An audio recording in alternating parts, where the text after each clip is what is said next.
Okay, I'm starting the live stream now. Okay. And we're about a minute out.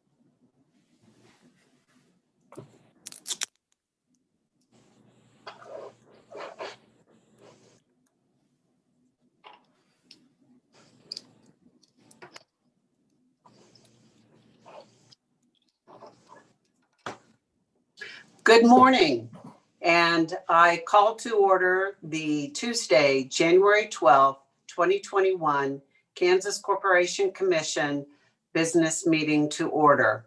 We are video streaming live, and I am Susan Duffy, serving as chair of the Corporation Commission. I am joined by my colleagues, Commissioner Dwight King and Commissioner Andrew French. On today's agenda, we have 24 consent items, 2 noticed items, 1 public hearing, and 1 presentation. We'll begin with the consent agenda items. Commissioners, you've had the opportunity to read and review the consent agenda. Are there any questions or comments? And I'll start with Commissioner King. None for me, thank you. And Commissioner French. No questions. I'd move approval of the consent agenda.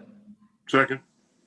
There is a motion to approve the consent agenda. All those in favor, please vote aye. Aye. Aye.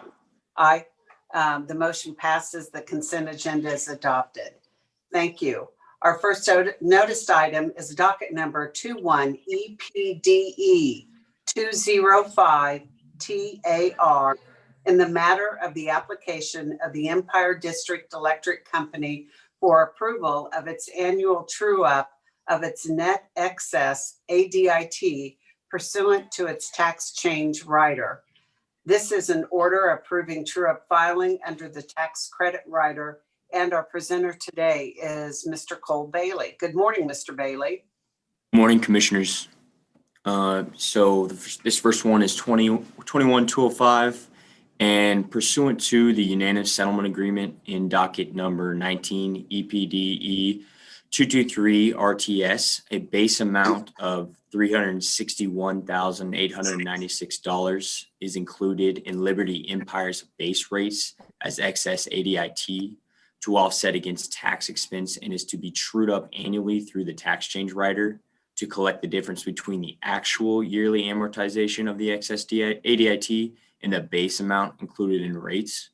So Liberty Empire's actual yearly amortization of excess ADIT recorded for August 2019 through July 2020 totaled $351,981.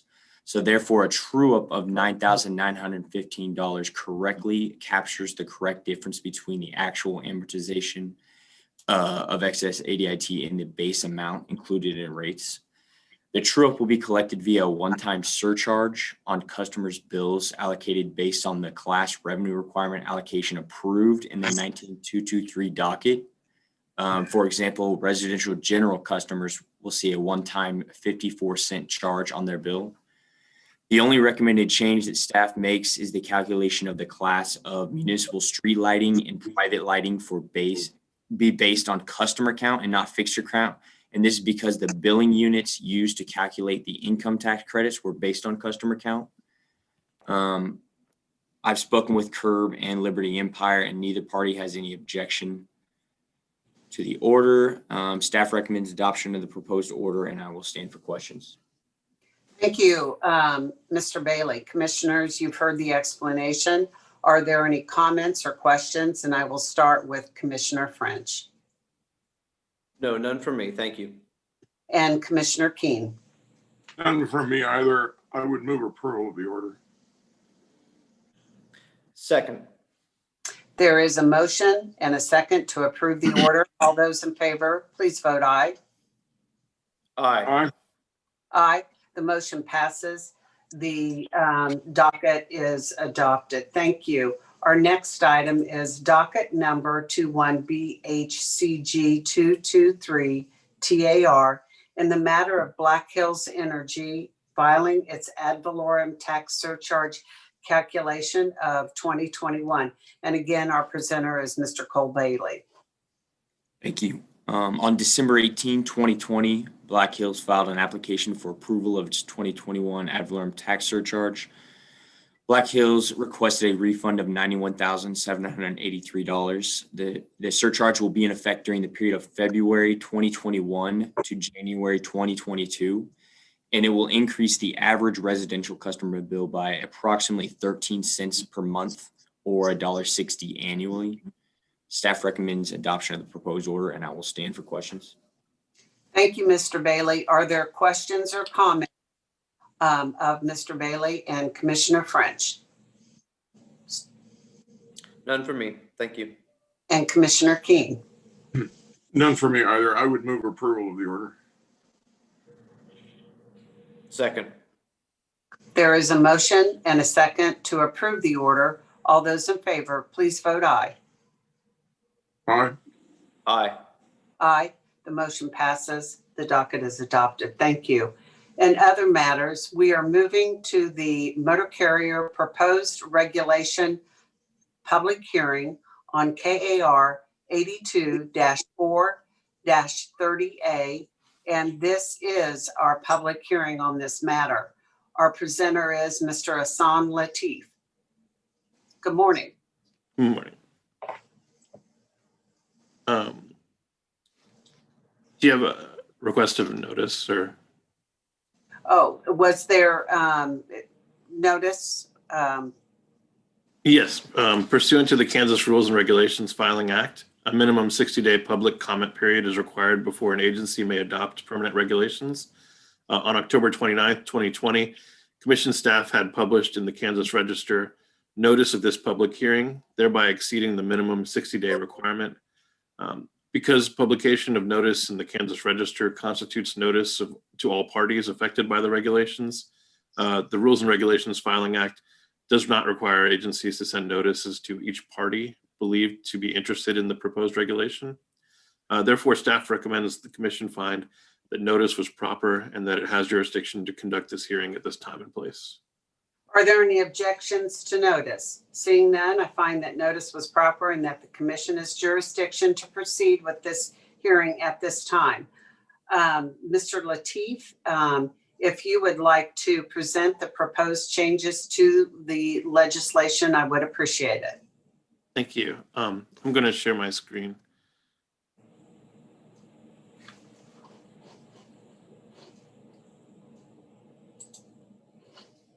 Okay. Madam Chair, Commissioners, good morning. The purpose of this hearing is twofold. It is to provide an overview of the proposed regulation and to receive public comments. That is the agenda we have set for today. I would note that comments may be limited if necessary to accommodate all participants. The proposed change regulation adopts portions of 49 CFR Part 367 and 49 USC 14504A, commonly known as the Unified Carrier Registration Act or UCR Act. Together, the regulation and statute establish the rules for and registration fees owed by carriers based in Kansas that operate interstate. There are three major changes to the proposed regulation. First is the adoption of the 2021 UCR fees. The UCR fees owed by interstate carriers based in Kansas have declined each year from 2017 through 2020. In 2021, the fees remain the same as 2020. Permanent adoption of the proposed changes allows the Kansas Corporation Commission and the Kansas Highway Patrol to continue to enforce the existing fee schedule during the calendar year 2021. Additionally, relevant portions of the UCR Act are changed. The proposed changes adopts additional portions of the federal statute that authorizes the Unified Carrier Registration Act to be enforced by the states. These portions include some definitions that are unique to the UCR Act and certain enforcement procedures that were not previously adopted. And finally, the National Registration System. The proposed update directs carriers to pay their UCR fees through the National Registration System, which is the UCR website. And so they can pay their fees through the UCR website instead of through KTRAN. The proposed changes are currently in place as a temporary regulation after being approved by the State Rules and Reg Board on October 27th, 2020. The public hearing is necessary for the state to permanently adopt these changes. The proposed amendments update the regulation to the 2020 version of the federal CFR, and the update is required to ensure we maintain federal grant funding for various motor carrier programs. If you would like to submit a public comment, you may do so. You may still do so by 5 p.m. today. To submit online, you go to kcc.ks.gov and click on the Your Opinion Matters link. And then you scroll down to the registration fees rules for motor carriers entry and select Submit a Comment. You can also send a email to public.affairs@kcc.ks.gov. Please include your name and city if you do that. That concludes my remarks for this regulation. I would welcome any comments on the proposed regulation. If we have anyone here from the public that would like to give a comment. Thank you, Mr. Lateef. The public hearing is an important step in our process of amending our regulations. Our staff has contacted all the registrants for this public hearing, asking if they would like to make a public comment. To date, none of the registrants responded, stating they would like to make a public comment. However, if there is anyone who wishes to comment, but who did not respond previously, please use the wave hand function in Zoom and we will recognize you for comment. And I'm not aware that anyone has joined us today. Okay. If anyone is listening to us and would like to provide written comments, he or she has the ability, as Mr. Lateef said, to submit them by 5 p.m. today. Is there anyone else who would like to make a comment, including commissioners? Yes, Madam Chair, if I could. Yes, please go ahead, Commissioner Keen. Yes, I simply want to commend and congratulate Mike, Gary, with your assistance and son. I appreciate that for shepherding these regulations through the process to bring them to this point of adopting them as permanent regs. I realized that they became effective as temporary regs in October. But let me ask you this, just by way of perspective on the reg making or reg adoption process. When did you first initiate the effort that commenced this rulemaking process? We began this process as soon as the last updates went into effect, which is, I think, in the fall of 2019. So we were working through them through 2020 to get them to this point. Okay. And I didn't mean to interrupt if you weren't finished. Oh no, that's fine. And in the course of that journey, was there any one or more of those steps that, in terms of time, seemed to require more time? The most time-consuming process is usually with the review by the Attorney General's office, and that takes a considerable amount of time. Usually, we have so far 2 of the regulations we broke off to do temporary regulations because the timing was taking too long. But we have a large batch still with the Attorney General's office right now, and so once that's out, then we'll really be moving on this batch of regs. But that's usually the time that takes the most time. Okay, very good. Well, again, thanks, gang. Appreciate your work on this, your oversight, Mike, Gary. It's good to see these coming to fruition. That was all of my questions. Thank you. The only other comment I was going to make is that we are constantly pushing the 3-year window to get all of our rules adopted. And that's why we did split these off, as Mr. Lateef indicated. We had to get these in place sooner than the batch that we're still working with downtown. But it's a constant process, and we tried to identify ways to make this process more efficient, but due to the size of the batch that we send down, I think that is the biggest hindrance right now. Sure. Well, you and I have talked about this thing. It seems to periodically, Mike, about the process, the time it takes to get these things done, and in many instances the urgency with which we really need to have them done. I'm quite empathetic that the Attorney General is obviously swamped with all of Kansas government coming at them for the same sort of request. However, I would just hold open again, and I'm sure I speak for my colleagues here, to the extent you think there's some logjam in this process, and you think we might be of assistance in trying to unlogjam it, or if you'd prefer we stay out, we could do that too. But don't hesitate to call on us. Yeah, I'm not sure at this point. We'll keep you in the loop on our efforts. At some point, it may come to that if we get to working beyond that 3-year window, because then the feds are going to be kind of breathing down our back. So we'll keep you in the loop on that. All right, very good. Any other comments? I'll just echo Commissioner Keene's comments and thank you all for your work and understand the amount of red tape we all have to jump through to get these things done. So I do appreciate it, and always like a reason to see all your faces in the meetings. So good to see the whole transportation crew here. So those would be my only comments. Thank you. I would add, I think it is a good thing for the trucking industry that the rates have not increased this year and remain the same.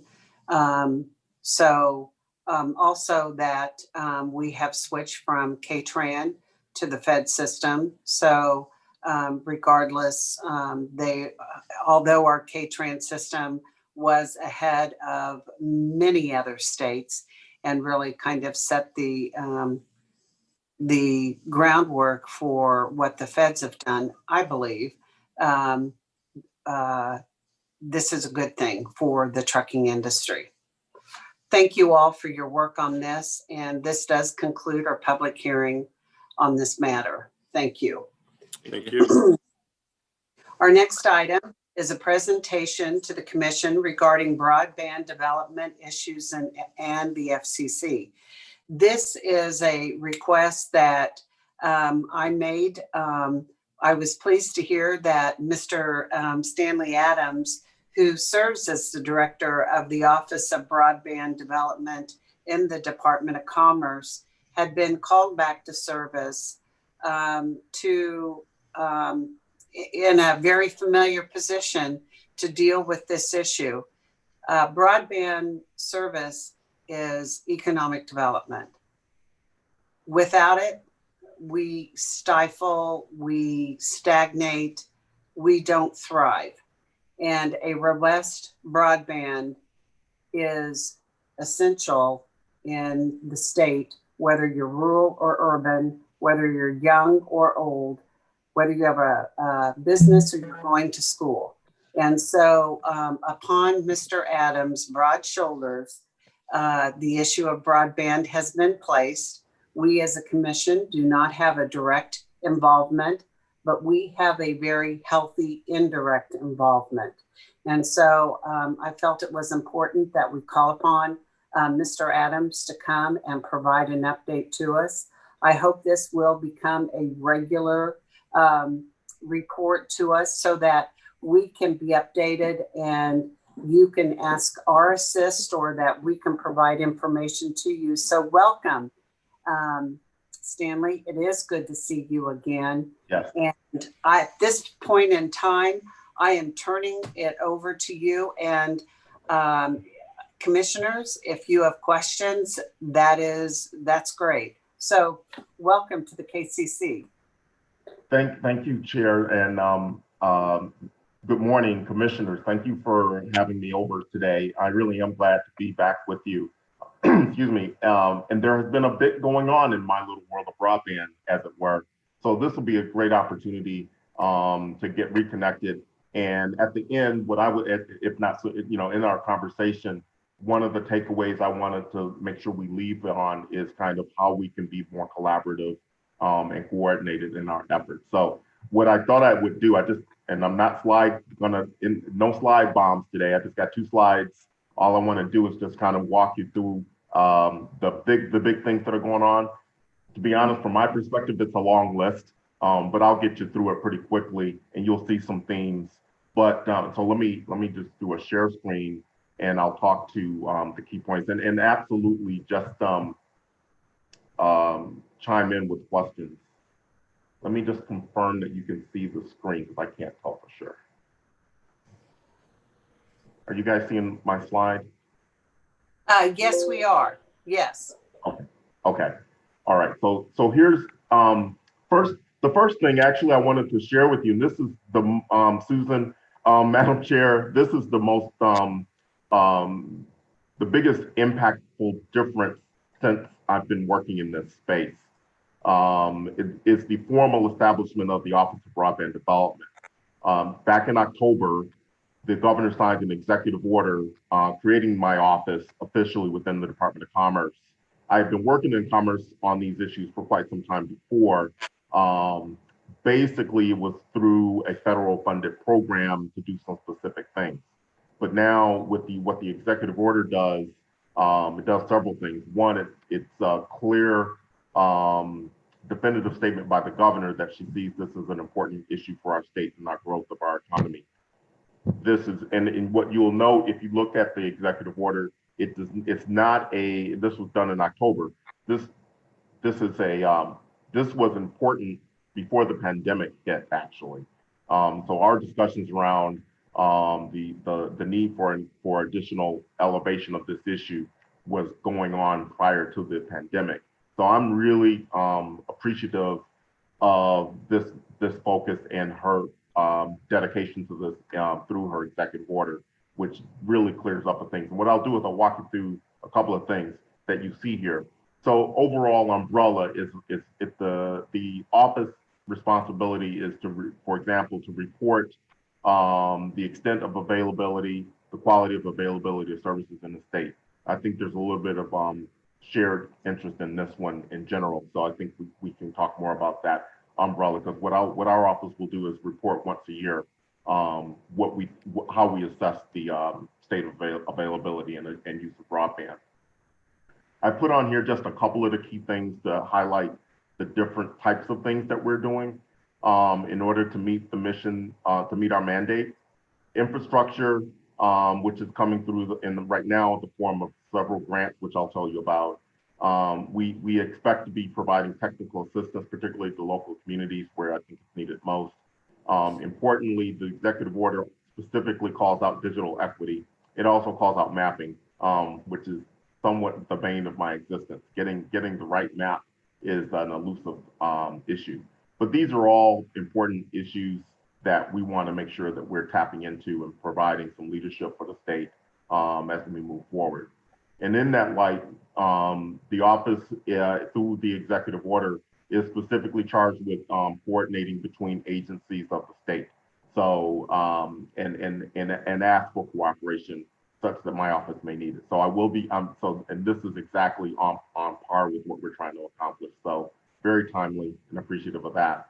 And as you would expect, stakeholder engagement, from my perspective, this is going to be for local communities as well as the service provider community and others. Again, some overlap between our efforts, because I know you all have a lot to deal with many of our service providers in the state. And then lastly, I just wanted to emphasize my office is charged with coming up with somewhat of what I would call a comprehensive broadband strategy, a strategic plan that, call it 5 years or 10 years, that kind of gives us a roadmap for what things we think we need to be doing as a state to maximize and harness the power of broadband, particularly when we're talking about a technology that means it evolves rapidly. So this is something that we're hoping to get going this year. The pandemic has definitely, stepping into this in the middle of the pandemic was a challenge. So with that, I wanted to, so that's kind of my office. I do have a staff person, and optimistic that we will be able to expand given our expanded roles and responsibilities. But I'm sober-minded relative to there's a budget challenge too. So we'll see how that goes. I wanted to tell you what we did, what, from a broadband perspective, we did relative to the pandemic. If you all are familiar with the Spark Committee, our office had a total of $60 million allocated to directly improve broadband connectivity on an expedited basis, given the pandemic. There was $50 million for broadband infrastructure. We stood up a program and application process, hired engineering technical consultants to help us with this, and engaged with the service provider community and asked them, could they, our proposition was, and this is mid-year, are there some infrastructure improvements that can be made and be done by December 30? If you all were familiar, December 30 was a real critical issue relative to all of the CARES Act funding. There was a deadline, and the way it worked out, could we get infrastructure projects started and completed by December 30? It was a big question. Did some outreach with service providers and engineering firms, and the answer came back with yes, with a bunch of qualifiers. So anyway, the net was we were successful in getting 66 infrastructure projects. We had, interestingly, requests for something closer to $80 million in grant requests for this. So Can I ask? Yeah. Sorry, just a couple questions on this. First, it sounded like this all came through the CARES Act and the Spark Committee. Is that correct? All $60 million? That's right. Okay. Right. And then could you just say a little more about what that process was of getting providers lined up to do these projects? I mean, it sounds like obviously you didn't have time for a full request for proposal type of process. Maybe just, I mean, don't have to go too far in the weeds, but just a little bit of what was your process to select these providers, application process for them, or what was that? Well, it was really a challenge just because of the way it evolved and the approval. We didn't know for sure we'd have funding or not. There was a period of time where it was unclear. So what I did kind of when it looked like we might, and the service provider community, as you all know, they tend to pay attention on things like this, and they were. So we had some conversations and I just let them and got some feedback from them. Kind of like I mentioned, could you do something? What would that look like? And, you know, kind of what would be a fair process? We ran into challenges. In fact, I told Commissioner what I said on numerous webinars because I was just really forthright and honest about it. The application process will not win a beauty contest, is what I said, because we had to do it on a hurry up timing. So what we did, we constructed an application where the onus was on the applicant to tell us what they could get done, right? And to demonstrate that they could do it. So actually, let me make a third point on there because you'll appreciate this, right? So there was those are the first two things. The third thing that we did, we placed heavy emphasis on local community support for projects because we didn't have a lot of time to do our own due diligence.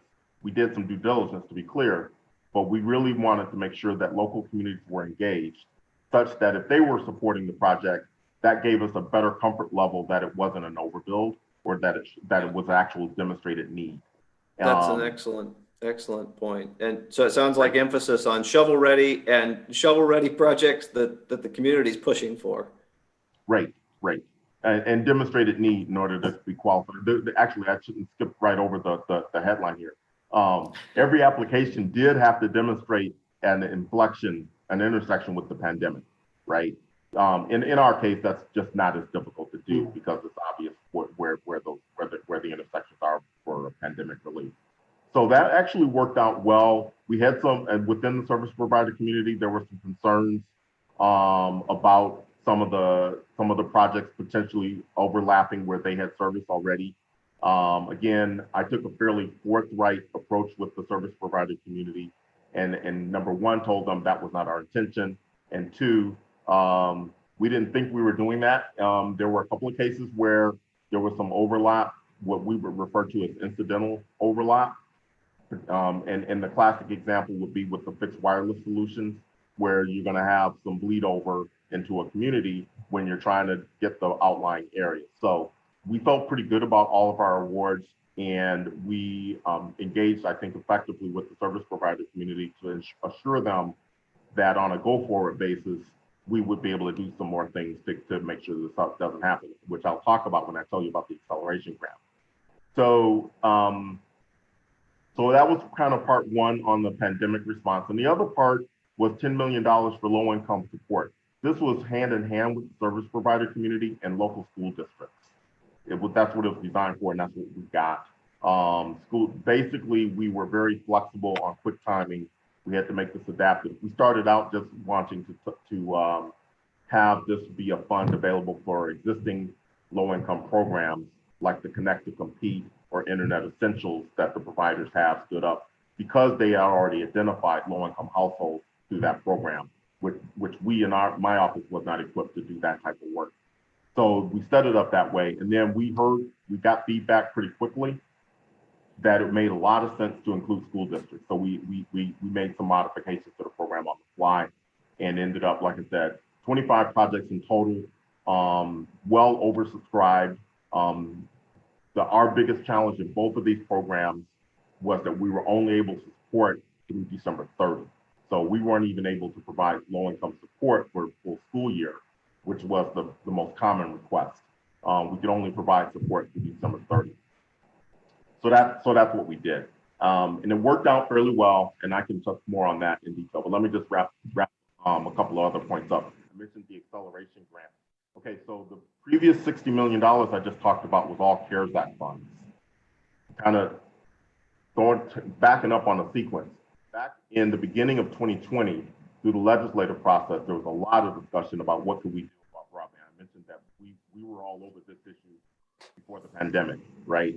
So what had happened at that point earlier in the year, the governor had signed off on an $85 million 10-year infrastructure investment plan.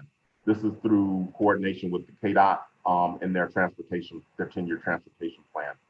So this, and we called it the acceleration grant, it is simply designed to accelerate infrastructure deployment throughout the state. The $85 million over 10 years is basically, the way that works is $5 million a year for the first 3 years, and then $10 million a year for the remaining 7. We are in our first year right now, and we're in the middle of our application process. We just stopped receiving applications just last week for the first $5 million. And what we did, this is kind of, you can see the things that we together. One of the lessons learned when we were in a hurry up offense on the CARES Act element, the pandemic response, one of the things we did to better assure that we don't have overbuilding is we actually have a over 2-week period where we can receive public comments. So if you like so we publish the applications, parts of the application, so that we can receive feedback from folks in favor or opposed, and we'll take that into account. This is our first time through it, so we'll see how that goes. But I'm fairly comfortable that this will help us make sure that service providers who have the opportunity to weigh in on something before we make the award. It's not that they get the final say, but they can at least share with us what their thoughts are or their concerns are. And then obviously this gives me an opportunity to hear from the community what their thoughts are in terms of yes, no, and you all might not be surprised. Local communities tend to have opinions about their service providers, good and bad sometimes. So that's kind of the big things that are going on right now. We will close that project out and make award announcements late February, early March, and then we'll kind of recast and start the process over again, and we'll do a lessons learned after action report before we start the next year's funding program. With that, I wanted to just take a quick minute to talk about our federal funding strategy. There was a broadband task force you all may have been familiar with that their report went to the legislature at the beginning of last year, and they had a lot of recommendations, including the recommendation to have Commerce Department more formally and more robustly engage on this subject. So getting legislative support for my efforts was really important.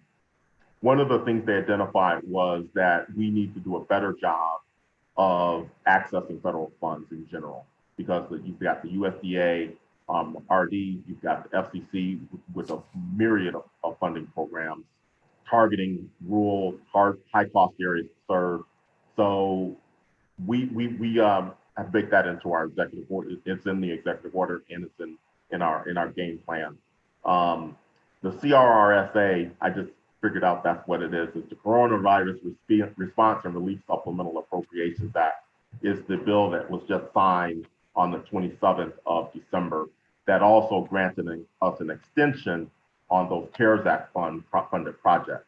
Most of our projects ended up not needing an extension. To the extent that they did, almost all will be done within the month of January. So we really were pretty impressed with what they were able to get done. There were a couple of exceptions. We can come back to that in a second. But what I wanted to highlight is what our effort right now is trying to figure out what the state strategy ought to be for applying for some of these funds. There's a total of $7 billion. I didn't want to put a whole bunch of eye charts up here, but there's a $7 billion allocation for broadband related activities. And these are just 3 of the 8 that I identified that we think we might be able to take advantage of for our state. $300 million is very similar to our surge, our infrastructure the CARES Act funded program, and our acceleration grant program. $300 million, though, is not a huge dollar amount when you consider all 50 states plus the territories and districts. So, but still, we're gonna take a look at that. In fact, we have a call with the NTIA later today to talk to them about how they're going to do that. Similarly, for the $285 million, and what I wanted to point out for you all, $285 million for connecting minority communities. It's multiple purposes. The framework for that was for HBCU, historically Black colleges and universities. However, they also have provisions for institutions that are serving largely minority populations in general, which we certainly have here in Kansas. So we think we can do something there. There's a $1 billion tribal connectivity pool that obviously caught our attention. I have not done a lot with tribal. So if you all have some thoughts on that, I'd welcome it. I'm going to meet with the governor has an office for tribal liaison. I'm going to reach out to them, and we're going to have some conversations to see if there are things that we can do to be coordinated to try to tap into that. We got to identify the needs, I think, is the question. I suspect there are needs, but that's what we're going to have to work on quick timing to do that. Last point I'll make, and I've kind of talked too much here. I prefer to hear your thoughts and questions, but I'll just mention lastly a point of view I have that there will be a CARES Act 2. I guess you could call the CRRSA CARES Act 2, but I didn't do that. We'll find out what the nomenclature is in time, I think. But I think based on what we're seeing coming out of Washington, assuming we can get past the insurrection, is some additional funding for broadband and for stimulus in general for the country. The CRRSA draft had in it included for each state $100 million for broadband expansion. $100 million per state at least was in the draft a week before it was signed, right? So my supposition is, given the way the dynamics in DC are now shaping out to be, I expect to see that come back. I also expect, and that's why I'm really putting a greater emphasis for us as an office to really turn up the heat on getting a long-term strategy in place, because that kind of funding, we're going to be able to, I want to be smart about it. The other thing I wanted to mention to you, my thought is, now, given the way that the Senate is shifted, my expectation is that the definition of broadband is probably going to change, the minimum definition. that's going to have impact for us. What we did, let me make one last point. One of the things that I was able to do throughout, I didn't get into the weeds on this, but I want to mention this one point. We basically, in all of our applications, we by definition call anything less than 25.3 megabits per second download, is not broadband. So it's unserved. We had to have a clean way to communicate with service provider community so that they knew what to apply for or not apply for. And I mentioned my joke about the map is because finding a map that everybody can agree to for funding purposes is really difficult. And there, as you all know, lots of challenges and concerns with what the FCC's map does. So our approach was not getting into that argument. We'll look at the FCC's Form 477 map for sure. If Form 477 says that some place is not served, we'll take that at face value. And if it says that some place is served, you have the opportunity as a community, as an applicant, to say, yeah, that report is wrong, and here's why. And here's a survey of 100 people in my community and their speed test results or something. We let you tell us where your challenges are, and we can factor that into the situation. But anyway, I just mentioned that. I do think that when it comes to broadband, I have the sense that there will be a lot of federal action coming in this space, just based on how I've been hearing political leaders talking about broadband in the pandemic. Very good. Thank you, Stanley. I appreciate that presentation. I would open it up for questions from commissioners and staff. If there's any staff that has questions as well, please let me know. So turning to our commissioners, and I cannot see you on the screen, so just shout out. Well, I'll just start out. I don't have any more questions, Mr. Adams. I just want to commend you for all your efforts. I mean, I think you've got the right strategy here. I mean, there's pretty scarce state and local dollars, so we need to focus on funding sources that are available to us, and the strategy of being ready. You know, when those come about. I mean, that's obviously the way to go. I would also make the comment that, you know, I don't envy you in trying to prioritize projects, because for Kansas, you know, our struggles are very much with these dispersed rural areas, and so you have to balance that idea of getting as many people access as you can, but also making sure that they have real broadband. You know, I know there's a lot of concern with these sort of these fixed wireless solutions, and are they really comparable to what you know, you know, sitting in my office in Lenexa or Topeka, are they really comparable to what I have access to? And I know that's a balancing act. And so I thank you for all the careful thought you all are giving to that. And it looks like you have a really great strategy for attacking this issue. And it is an important economic development issue for the state. So thank you. Thank you. And if I need some additional Kevlar suits, keep those on at the ready for me, okay? Great.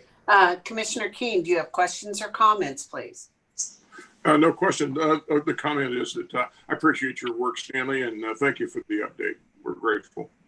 Certainly. Thank you, Commissioner Keen. I do have a couple of questions. As it relates to the Rural Digital Opportunity Fund, the RDOF, Stanley, how much money and how many bidders in Kansas? My understanding is state or nationwide, there were 180 bidders on 9.2 billion over 10 years in 49 states.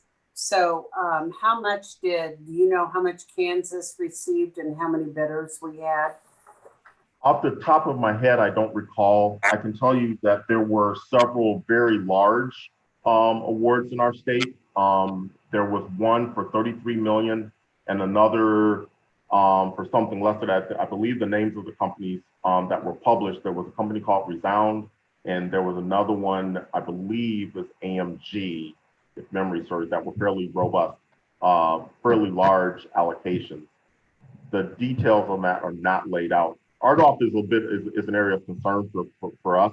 We're trying to figure out how to be complementary. The FCC had made a commitment that they would design these programs to be complementary with state programs. So we've got to sort through that. I don't think we're there yet. So I am looking out for that as an issue. The fundamental challenge, Commissioner, is for me the RDOF has a long fuse, right? So you could be 6 years in before you've got the benefit that funding is supposed to provide. Versus the program, our acceleration grant, we give you 12 months. Now, and if there's a reason something happens and why it takes longer than 12 months, we have in our rulemaking the provisions to accommodate that. But I'm a little concerned about that part of the RDOF and the RDOF. I know that I've read a lot of trade publication articles around concerns, fixed wireless companies promising to do gig service unproven. So we've got to kind of, and I think that's going to affect us in our state too. So we like you don't have regulatory authority over that, but we're watching it. And what we can do is work with our local communities to help them understand what's happening and work with the providers to help them understand we're interested in long-term solutions so that we aren't reinvesting every other week in more infrastructure dollars. Very good. Yes, I think as I alluded earlier before the meeting, that in our Association of Midwest Utility Commissioners, that South Dakota especially is expressing some dismay and concern that the FCC will be diligent in the detail of these companies and ensuring that they really pass the smell test on every deadline that is before them. And one commissioner from South Dakota is especially concerned and is monitoring this situation because he says it's just so vital for South Dakota to get things in place early and not later, and that they are, like he had mentioned, and in Iowa, they're using the grain legs to put and call them towers, but they're receiving funding as if they actually built a tower. So right. that is one of his concerns, and meeting the deadlines and the FCC just paying very close attention. I am assuming that we can go out on the website and look at the timeline of these projects and the listing of these projects throughout the state. Is that correct? That's right. In fact, the current application, you can view the actual applications, what they're proposing, and we had required applicants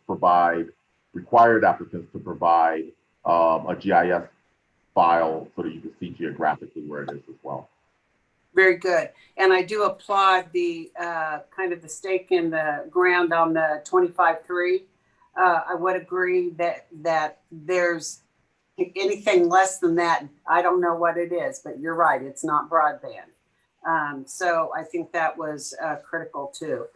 I would like you to know that you can come back at any time and update us, provide information.